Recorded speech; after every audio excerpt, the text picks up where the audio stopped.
Buenas tardes, República Dominicana. Gracias por estar con nosotros. Iniciamos una nueva entrega de su programa La Hora de Consuelo. Buen provecho y buenas tardes. Bueno, Jorge, súbeme la foto del accidente que pasó hoy con el helicóptero en San Cristóbal. Todavía no han salido muchas informaciones sobre este accidente, pero sí se sabe que falleció aparentemente el piloto. Dímele a Jorge que me suba las fotos, por favor. Ahí están. Falleció el piloto. Estamos esperándonos, ¿verdad?, que se dé más información sobre qué pasó. Parece ser las informaciones que uno tiene de mano es que parece que iba hacia Haití. Pero hay que esperarnos, ¿verdad?, que den la ruta de vuelo y realmente qué le pasó al helicóptero. Un helicóptero pequeño, no es un helicóptero grande, pero lamentablemente falleció una persona y eso es lo que nosotros siempre quisiésemos que se evitase, que haya fallecimiento en cualquier accidente, porque lo material se puede reponer, pero no hay forma de reponer una vida o reemplazar una vida. Bueno, ya Jorge, está bien. Bueno, hoy el presidente de la República está convocando a la segunda ronda del diálogo o tratando de llegar a un acuerdo, más que un acuerdo, tener una propuesta nacional en torno al tema haitiano. Es la segunda reunión, no va a algunos partidos que no van a participar. Ya el PRD y el PLD anunciaron la primera vez que no iban a participar. No entiendo por qué, porque la verdad que es un escenario donde usted tiene que ir y decir qué usted piensa con el tema haitiano. Entonces, no voy a ese escenario, desaprovechar ese escenario creo que no es prudente. Y además un llamado del presidente de la República, creo que el PLD comete un error, igual que el PRD. Si usted está en desacuerdo con lo que ha hecho el gobierno hasta el día de hoy en el tema migratorio, entonces ponga su punto de vista ahí. Ese es un escenario para que el pueblo sepa cuál es su política migratoria, independientemente que ya sabemos lo que fue en los 20 años, ¿no, verdad? Pero a partir de ahora ya empieza un nuevo capítulo. Entonces sería bueno que el PLD, el PRD y los partidos que no van le digan al pueblo cuál es su posición en torno al tema migratorio. Por eso digo que es un error no ir y plantear en ese escenario la posición del partido. Vuelvo y repito, vamos a esperar a ver qué pasa con esa reunión. Los detalles van a salir, saldrán después de la reunión. Ojalá. Este es un tema que le preocupa a mucha gente en el país.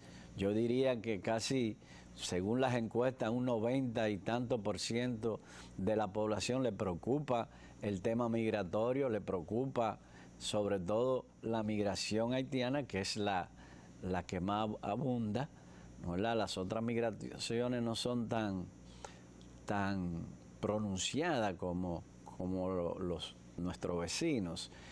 Y es un tema que yo digo que es de prioridad nacional y va a ser un tema de campaña. Y si los partidos no van y se sientan ahora y acuerdan, ¿no, verdad?, un compromiso partidario, un compromiso de nación en este tema a corto, mediano y largo plazo, que todos los partidos, cualquier partido que llegase, porque esto no es un tema de partido, esto no es un tema de un gobierno, es un tema nacional.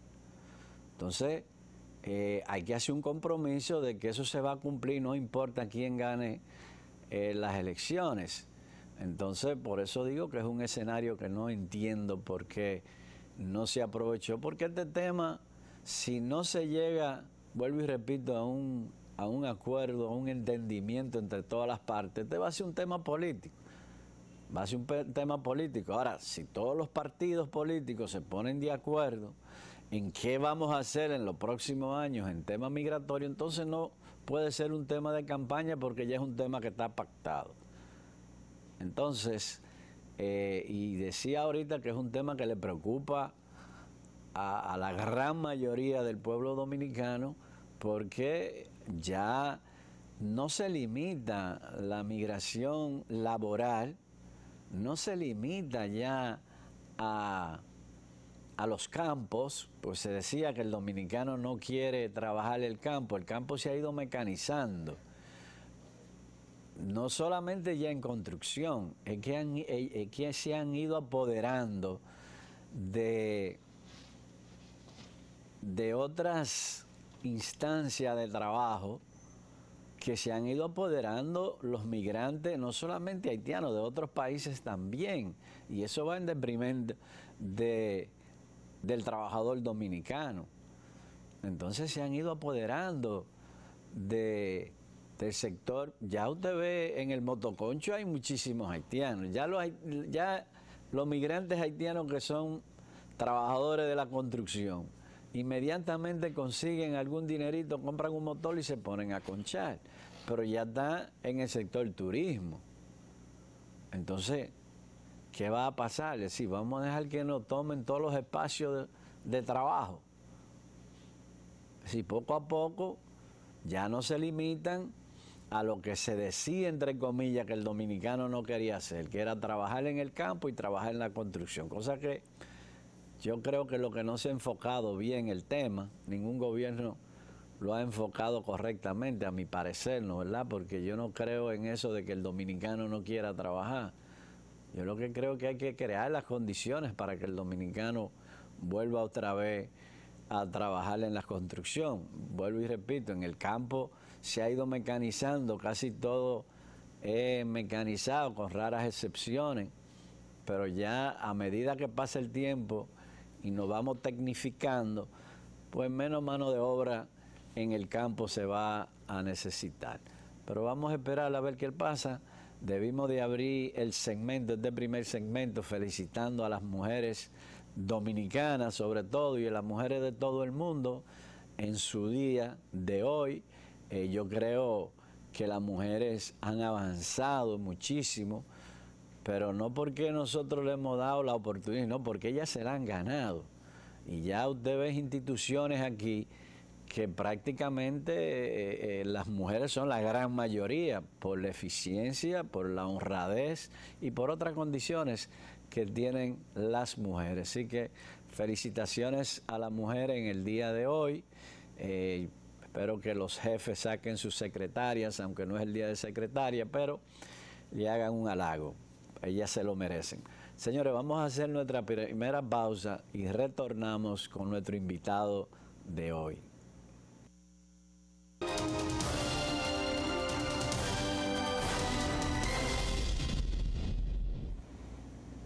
Gracias por continuar con nosotros. Bueno, como decíamos ahorita, ya tenemos nuestro invitado en escena, Ángel Tejeda. ¿Tú eres ingeniero, Ángelo? Ingeniero civil. Ingeniero civil. Él es viceministro de Obras Públicas. Con él vamos a estar hablando precisamente de lo que está haciendo Obras Públicas a nivel nacional, que parece ser, luce ser por las imágenes que uno ve y porque el que viaja como nosotros ve el trabajo que se está haciendo en las carreteras. Entonces, para que tú nos expliques qué está haciendo Obras Públicas. Yo sé que hay muchísimos proyectos, otros que se han inaugurado, pero en estos momentos, ¿cuáles son los proyectos prioritarios que tienen carpeta el Ministerio de Obras Públicas?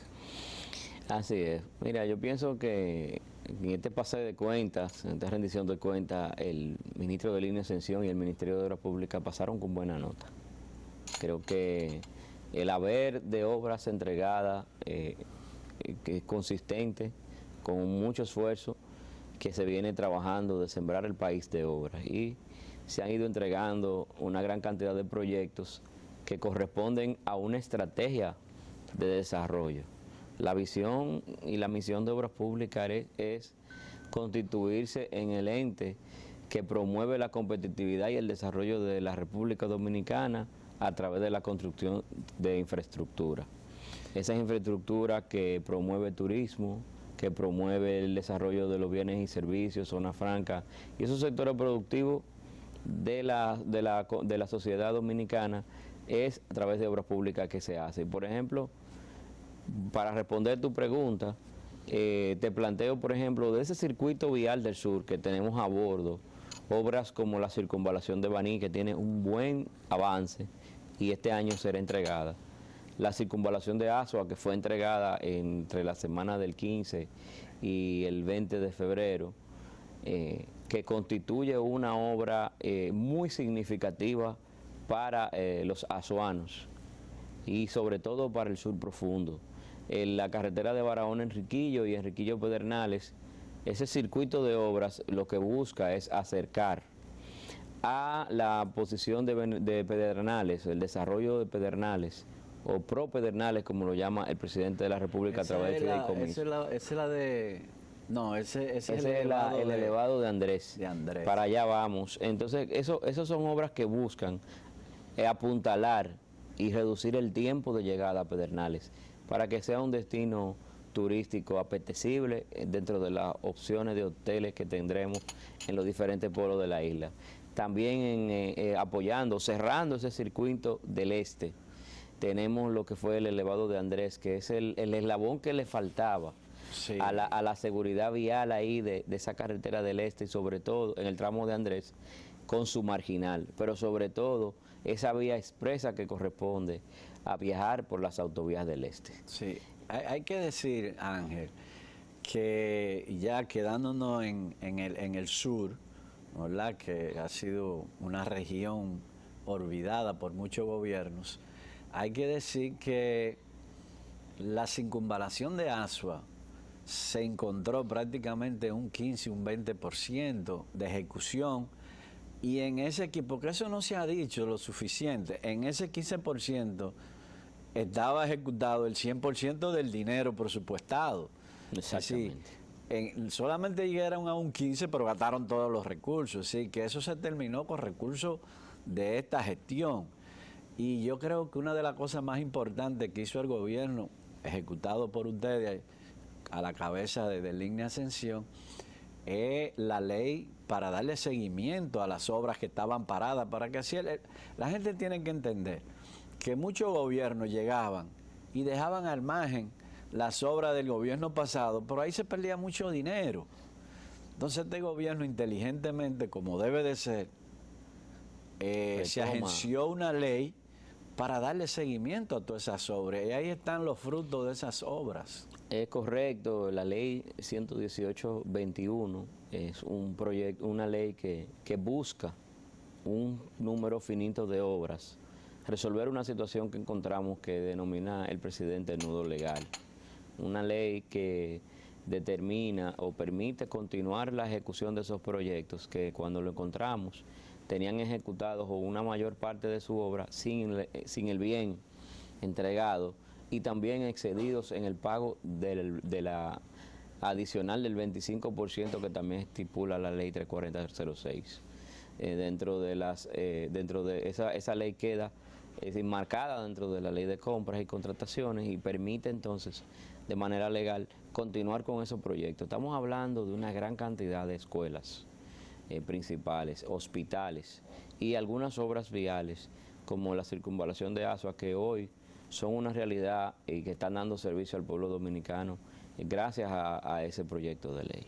Mira, hay un tema que no podemos dejar, ¿no?, ¿verdad?, que es la autopista, pero antes de llegar al norte, vamos a seguir en el sur un poquito más, porque el sur hay que ponerle atención.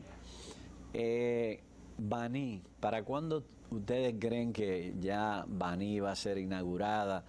Barahona, todo ese circuito que llega hasta Pedernales, ¿no, verdad?, con lo que se está construyendo, los hoteles que ya se dio el primer Picasso, un Hyatt y otro más. Exacto. Que van a hacer en Cabo Rojo. Y el muelle que se está haciendo, todo eso. ¿Para cuándo estará ese circuito completo? ¿Estará para esta gestión este año o el próximo año? Por ejemplo, en el caso de la circunvalación de Baní, ya tiene conformada toda su estructura de base y de terracería prácticamente, que es la estructura que soporta el pavimento. Se están trabajando también en las partes de los puentes y yo diría que tiene un buen ritmo de trabajo. Nosotros entendemos que esa obra puede estar en los meses, a finales, en el último trimestre de este año. El circuito entero. El circuito de Baní, o sea que pudiésemos decir que en Navidad, los que viajan en Navidad, van a disfrutar una vía expresa hacia el sur profundo, porque pueden dirigirse hacia sus ciudades saliendo del tráfico local de la provincia de Baní y de la de Azua. Con relación a Enriquillo Pedernales y Barahona Enriquillo, son obras que también llevan una muy buena ejecución y pudiesen estar entre el último trimestre de este año y el primer trimestre del próximo. Es decir, que para el primer trimestre del año que viene, que ya es un año electoral, ese circuito va a estar inaugurado completamente. Es correcto. Buena noticia para el sur. Hay una obra, y ya vamos aquí en el Distrito Nacional, que lo anunció el ministro de Línea Ascensión en la inauguración de Azua, precisamente, de la circunvalación, y él anunciaba algo que los capitaleños, sobre todo el que vive en Santo Domingo Oeste, espera ansiosamente, que es las Fuerzas Armadas ahí, no sé lo que se va a hacer, si es un subterrado, un elevado, y pintura. Él lo anunció para cuando ya eso se licitó o se llegó a un acuerdo con Odebrecht, que era que tenía eso. ¿Cómo es la mecánica de eso?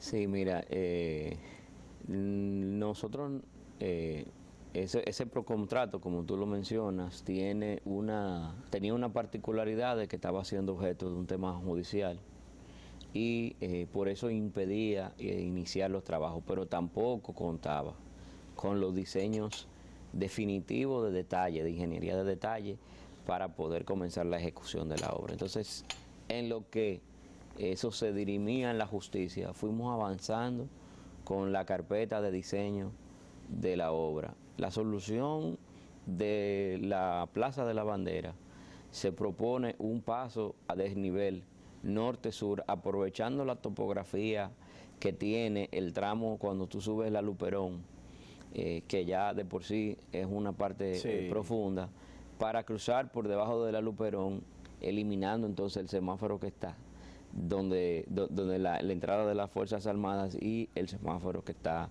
en el otro lado de la Luperón, en la parte norte. Entonces ya con eso ya se devuelve eso expreso a la Plaza de la Bandera sin alterar la condición de monumento. Tendría 4 carriles, dos para ir, 2 para regresar. 2 para ir, exactamente. Y los otros se dejarían para el local, el que va a la parte local. Y obviamente no se puede resolver eso sin la parte de la avenida de pintura, Isabel Aguiar, porque el resolver el problema de tráfico de la bandera simplemente trasladaría el tráfico a pintura. Lo tira para allá. Entonces ahí se propone un paso a desnivel, cruzando por encima de la Isabel Aguiar. ¿Por qué? Porque en los estudios que estuvimos haciendo... Para que la gente sepa, tipo lo que está en la Kennedy, en la Tiradentes... En este caso sería por encima del nivel. Sí, como está en la Kennedy con Lincoln, que está por encima. Sí. ¿Por qué? Porque debajo entran las tuberías del acueducto de la ciudad. Son una tubería de gran calibre y es un poco peligroso trabajar excavaciones cerca de esas avenidas. Pero eso va a permitir entonces, y hay un reacondicionamiento del distribuidor para embellecer y también facilitar la salida hacia la autopista. Pero eso no tiene fecha todavía. Ya la parte privada logró renegociar el tema del contrato a la par con la sentencia que tiene esa judicialización. Y en ese caso una nueva empresa está empoderada para poder iniciar los trabajos, pero todavía no ha iniciado. Hay unos temas de detalle, más de técnico, de diseño, que se están afinando para poder... Pero esa obra, tú como ingeniero, Norlan, ¿qué tiempo tú estipulas que se tomaría una obra de esa naturaleza? Una obra de ese tipo, por el tema de, también es algo que se está estudiando. Es una obra que impacta una área muy neurálgica de la ciudad. Entonces, no se quiere iniciar por iniciarse. ¿Por qué? Porque el que se detenga una obra de ese tipo implicaría un estrés muy alto para la población que cruza, que es alta en esa zona. Entonces, se está haciendo toda la coordinación, los estudios de viabilización de tránsito, pero es una obra que pudiese estar entre unos 12 y 18 meses en términos de inicio a fin. Entonces, la idea es que se creen los presupuestos necesarios, las contingencias necesarias para que esa obra, cuando arranque, entonces termine lo más pronto posible. Tú hablabas ahorita de algo del alcantarillado y eso, y hoy salió en la prensa, no sé si ustedes se hicieron eco, de San Isidro, la carretera de San Isidro, creo que es la que se está ampliando, corrígeme si me equivoco, pero creo que es la de San Isidro, donde se está ampliando, pero según la nota o lo que resalta el periódico es que no se está haciendo el alcantarillado a la par. Entonces lo que ellos dicen es, yo no sé si es cierto, que a futuro cuando se quieran poner las alcantarilladas hay que romper otra vez la vía. Entonces no sé si eso se planificó o si es cierto o no, no sé. Mira, Santo Domingo Este particularmente tiene una gran deficiencia de drenaje. Por años ha sido abandonada. Aunque la CAS e INAPA están haciendo un esfuerzo por recuperar el sistema del servicio, hay algunas avenidas que están concluidas y que no tienen, no gozan de ese servicio. Igual que aquí en la capital también. Y también en la capital. Se está coordinando, se va a buscar la vía menos tortuosa. Me imagino que serán los pozos filtrantes, que no es la solución, pero es lo que tenemos prácticamente en el 70-60% del Distrito Nacional. Pero son pozos filtrantes. Se ha estado coordinando. Fíjate que la que terminamos fue la ecológica, en el tramo 1 hacia la avenida Juan Pablo II. Sí. Todavía la hípica y San Isidro están, aunque llevan un nivel muy avanzado de ejecución, todavía no han sido concluidas, pero da el tiempo coordinar con esa agencia cualquier otra la inversión que está haciendo Obras Públicas en Santo Domingo Este es cuantiosa. Tú que manejas los números, ¿cuánto esa inversión que el gobierno está haciendo a través de Obras Públicas, claro, en Santo Domingo Este? Mira, a nivel de grandes vías de desahogo, a mí me gusta siempre hacer este paralelismo. La ecológica, cuando quede completa, que va conectando hasta Punta Caucedo, es como si fuera la 27 de febrero de Santo Domingo Este, porque la atraviesa prácticamente de oeste a este. Sí. Y se va a conformar con un gran desahogo, porque los que viven en la parte más este de Santo Domingo Este ya tienen una salida a la circunvalación a través de la Juan Pablo II. Y cuando se proyecte hasta hacia Caucedo, entonces esos vehículos que salen de Caucedo van a conectarse con el puerto de Jaina a través de la circunvalación, lo que va a permitir que ese tráfico de vehículos pesados no necesariamente tenga que entrar a la ciudad de Santo Domingo Este. Eso junto con la hípica y junto con San Isidro, que son obras claves de desahogo que van a constituirse en la salida de todo ese desarrollo inmobiliario que hay. Se está hablando de que entre Ciudad Juan Bosch y desarrolladores privados están planteando la construcción de más de 35.000 a 38.000 unidades habitacionales. Entonces, todas esas personas van a contar con un sistema de avenidas de primer orden para que esa inversión, tanto del sector privado como del gobierno, quede garantizada en términos de plusvalía y en términos de servicios de accesibilidad. Eso engloba solamente esos 3 proyectos, una inversión superior a los 10.000 millones de pesos. Ahora, hay otro proyecto que estamos desarrollando, que se llama Santo Domingo Este Cambia. Sí. Es un proyecto donde ya estábamos evaluando una serie de avenidas que interconectan a los principales barrios y sectores de Santo Domingo Este. Señora, hay avenidas como La Grúa o como Las Damas que atraviesan Santo Domingo Este en más de 20 barrios en sentido oeste-este y que conectan a la hípica y también a la parte de la Avenida España, que todavía está en caliche. Cuando hacemos los estudios de suelo de ese caliche, pensando que tal vez sería completar el relleno y asfaltar, los estudios cuentan con que es un caliche con una gran cantidad de arcilla y por lo tanto las recomendaciones que dan es tener todavía que remover ese material y poner un material de clasificado de calidad, lo que también eleva un poco el costo de la reparación. A veces los ciudadanos dicen, mira, que es solamente el asfalto porque ya le tiraron la base. Pero no vale tirar si el asfalto si no va a servir. Y no tienen drenaje, la mayoría de esos barrios, por eso se inundan bastante, no tienen pozos filtrantes. Entonces, todo ese plan que se está elaborando para intervenir esos barrios que está en ejecución ya, engloba unos 12.000 millones de pesos.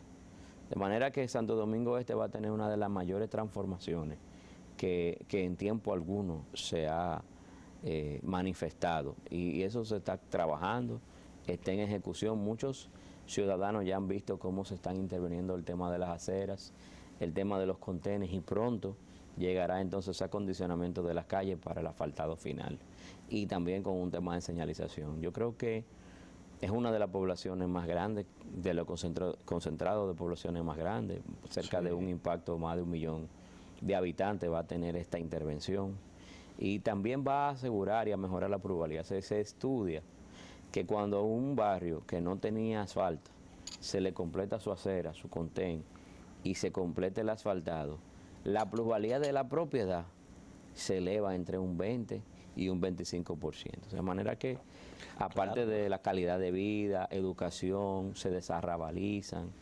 mejora indicadores de salud, porque ya tú no andas en fango, y sobre todo el autoestima de la población mejora, la gente invierte en sus propiedades y también el tema de la criminalidad. En cierta manera, porque es una deuda social que se le está pagando con la ejecución de esta la verdad que si pasamos revista, ¿no verdad? La oposición no va a decir eso, pero ese es su trabajo. Pero si pasamos revista a lo que está haciendo el gobierno a nivel de la provincia, hay una gran inversión. Porque si tú coges el metro que va hacia los Alcarrizos, el teleférico, y la propia circunvalación de los Alcarrizos. Totalmente. Es decir, se van a invertir en estos 4 años, yo diría más de 100, alrededor de los 100.000 millones de pesos. Si contamos toda esa obra, probablemente sobrepase eso, que es mucho dinero. Yo no creo que ningún gobierno había invertido en 4 años en el Gran Santo Domingo tantos recursos. Sobre todo. Fíjate, es que la labor del gobierno es mitigar el crecimiento de las ciudades.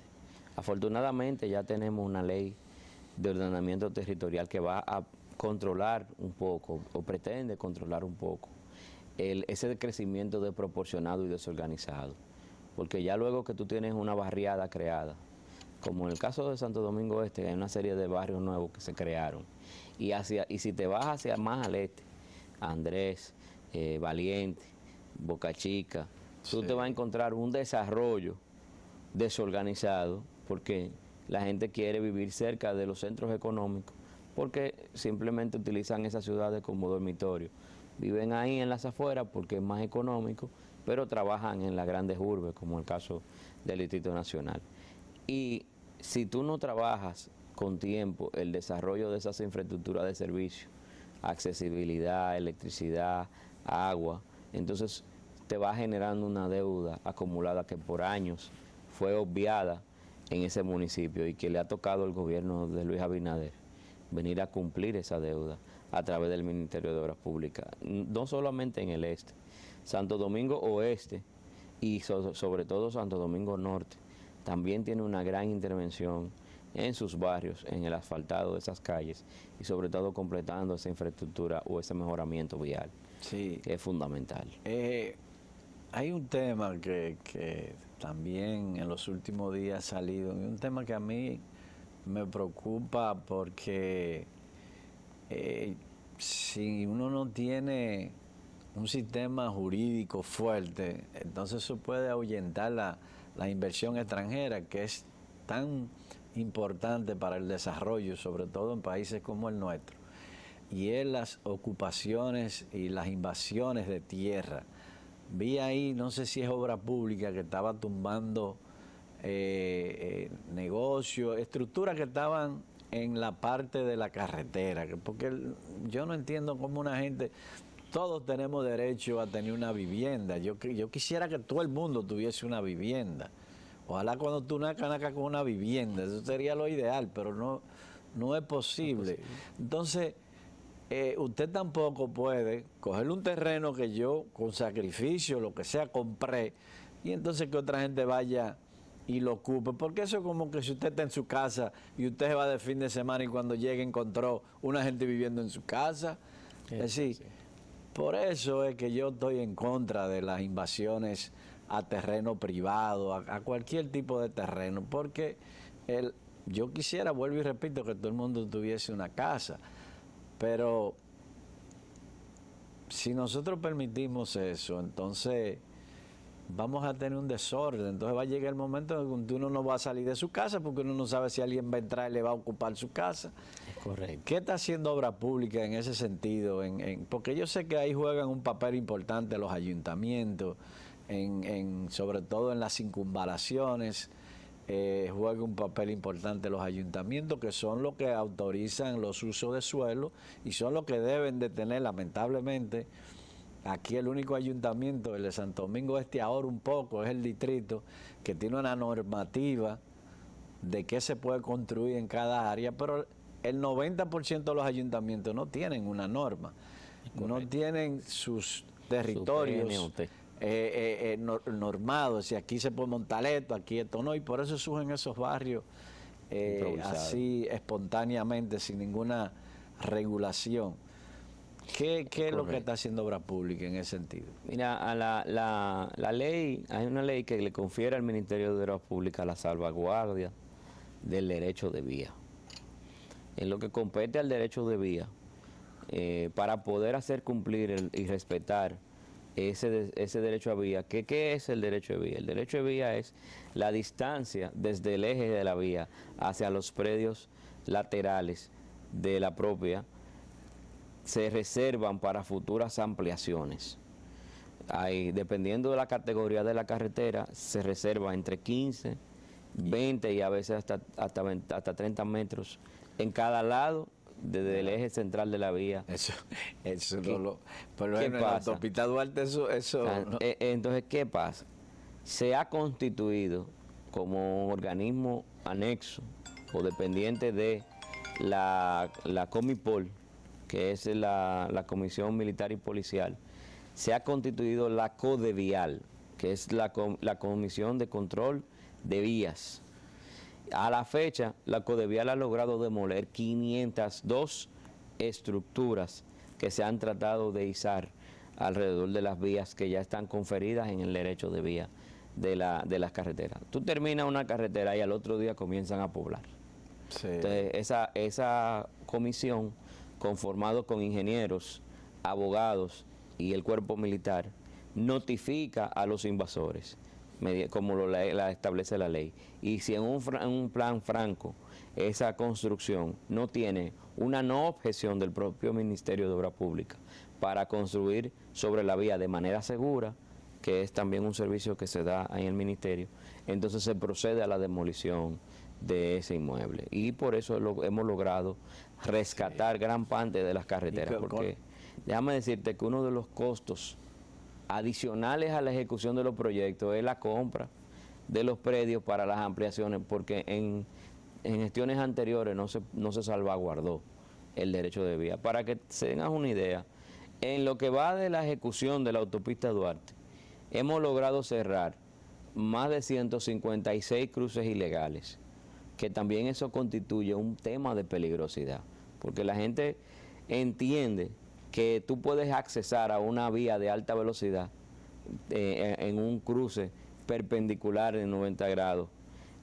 como que es seguro, y se le debe hacer carriles de incorporación. El que tiene un negocio quiere abrir la todo el mundo quiere entrar y atravesarla prácticamente. Yo a 90 recuerdo grados. en New Jersey, por ejemplo, tú tienes a veces que ir a tu 1 milla, 2 millas para poder doblar en U y retornar, porque son vías rápidas, no son para estar cruzando cada 10 metros, 20 metros. Precisamente la Duarte es un proceso de modernización para establecer ese estilo de retornos y de salida de la autopista. Bueno, las marginales en la autopista Duarte están ocupadas de hace años. La ventaja que tiene Obras Públicas es que no tiene que esperar una sentencia de un juez, porque eso es área pública, la ley de derecho de espacio vías. público, así que ustedes simplemente notifican, y si no, yo creo que eso es importante. Pero en la Duarte, que es el megaproyecto de Obras Públicas, y yo diría, no quizá del gobierno, pero probablemente del gobierno también, es la ampliación y de punta a punta de la autopista Duarte. Cuéntanos, en lo que nos queda ya, ¿cómo va ese proyecto?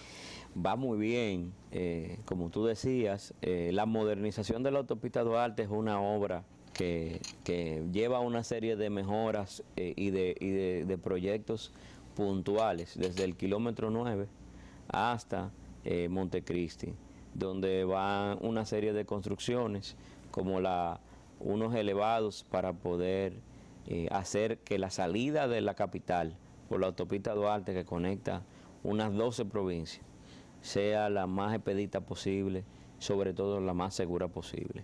Están los elevados, está la movilización del peaje desde Pedro Brán hasta el kilómetro 32. Está en la construcción de retornos operacionales que permiten que vehículos de 2 ejes puedan girar de manera segura, sin tener que entorpecer el tráfico o el flujo de los vehículos de la ciudad. Se está rescatando todo el drenaje longitudinal y transversal de la autopista. También se está trabajando obras como fue la entrada de Controva a San Francisco de Macorís, las principales entradas de esas ciudades importantes. En el caso de La Vega a Santiago se está ampliando en 3 carriles por sentido, porque todos conocemos la gran actividad comercial que se da entre esas 2 provincias hermanas. Y así la ampliación de la entrada de Santiago, también, que se terminó exactamente, la salida a Avenida Joaquín Balaguer o salida a Santiago Navarrete, que también se terminó, el cruce La Penda, que también se terminó, de manera que es una obra que ha ido teniendo sus entregas y se ha ido ejecutando progresivamente. Déjame destacar que lo de la Duarte no fue un capricho, obedece a un estudio de seguridad vial que se le planteó. Nosotros, con una cooperación no reembolsable de la Banca Interamericana de Desarrollo, utilizamos el IRAP, que es una metodología de asesoramiento para la seguridad vial, que busca conferir seguridad a las vías y las clasifica en estrella. Para que tú tengas una idea, tú recorres toda la vía con un vehículo que tiene un sistema de cámaras instalado, y ese vehículo va captando particularidades de la vía.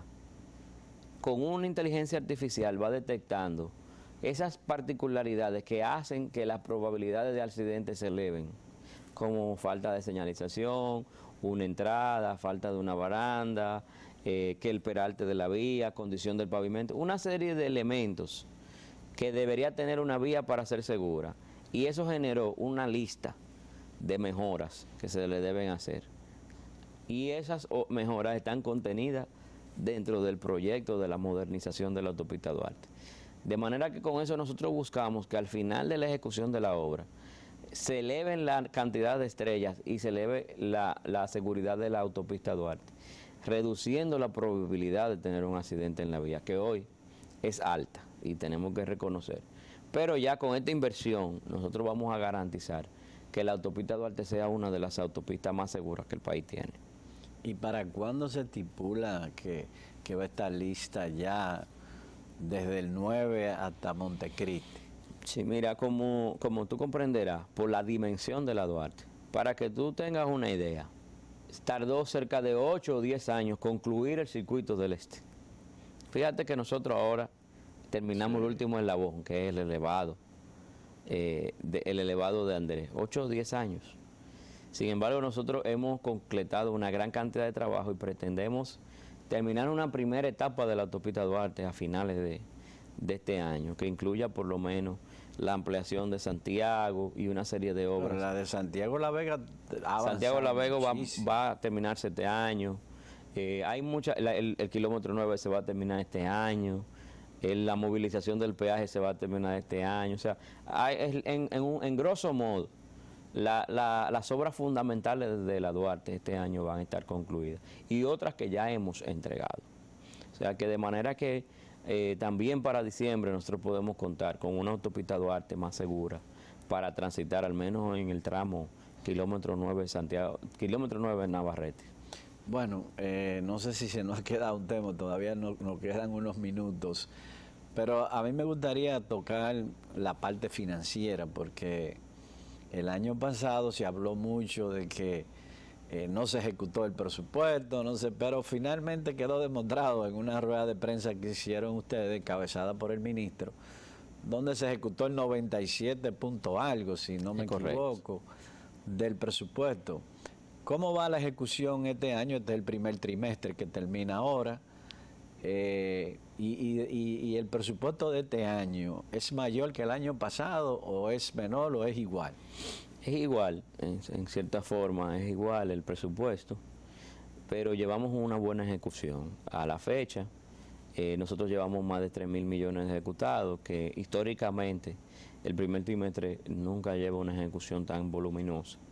Casi siempre es después del cuarto mes que se viene activando la economía, pero sin embargo ya llevamos cerca de los 3.500 millones y todavía falta el resto del mes para concluir el primer trimestre del año. De manera que nosotros pudiésemos fácilmente exhibir una ejecución de un 30-35% del presupuesto en el primer trimestre del año. Lo que significa que esas obras ya llevan una gran velocidad de ejecución y también eso significa que esas obras pronto serán entregadas a sus usuarios finales. Sí, porque yo escuché una vez una intervención tuya donde tú decías que había unas adendas que no se podían pagar, pero que estaba ya las ubicaciones estaban hechas y el dinero estaba para ejecutarse, pero no lo había aprobado Contraloría. Bueno, el procedimiento burocrático que lleva la parte financiera. Es correcto. Fíjate como muchas obras de las que se han activado, otras han sido por procesos nuevos de compra que hemos realizado y otras han sido obras que estaban abandonadas, que luego de ser auditadas han decidido ser activadas, pues requieren ese proceso de adecuación jurídica a través de la Contraloría. Pero como conocen que este es un gobierno pagador, un gobierno eficiente, la mayoría de esos contratistas trabajan con sus propios recursos en lo que esos procesos legales se concluyen. Y es de esperarse que cuando ya se termina el proceso legal, pues entonces se producen esos pagos. Y por eso este año va bastante adelantado la ejecución con relación a años anteriores. O sea que de manera que este año va a ser más ágil, mucho más eficiente, porque ya las obras tienen una cierta madurez, ya han terminado todos esos procesos. Y yo creo que también veremos una segunda ronda de inauguraciones muy parecida como la racha que llevamos desde inicio del año, que estábamos inaugurando 2 y 3 obras por semana. Yo creo que esa racha se va a poder extender hasta agosto y quién sabe si lo sigamos llevando a fin de año. Entonces, el presupuesto de este año, ¿de cuánto estamos hablando? Nuestro presupuesto por los fondos locales está en unos 15.600 millones de pesos. Tienen una partida también de fondos externos que le adiciona otros 3.400 millones de pesos. Estamos hablando de entre unos 19.000 Y eso 20 no es mil muy millones poco de dinero. pesos. Y hay una ejecución a través de los fondos de RD Vial, que es bueno destacar que lo que usted paga de peaje se devuelve En en servicio. construcciones de servicios y construcciones de nuevas obras, que son otros 10 mil millones de pesos adicional, lo que lo dejaría en un total de unos 30 mil millones de pesos. Quisiéramos que fuera más por la gran necesidad de infraestructura que el país necesita. Así Pero entendemos que también hay otros compromisos del Estado, principalmente por la situación de guerra y la inflación que ha generado la pandemia, que obviamente limita un poco la inversión de gastos de capital, pero no significa que las obras no se han dejado de hacer. Yo creo que con todo y esta situación hemos podido entregar resultados al pueblo dominicano. Bueno, Ángel, solamente nos resta darte las gracias por participar en nuestro programa, ¿no es verdad? Programa de Doña Consuelo. Y a los amables televidentes que siempre nos siguen a través de este canal y de esta misma hora, su programa La Hora de Consuelo. Buenas noches no. Buenas tardes y bendiciones para todos. A veces creo que estoy en el programa de la noche.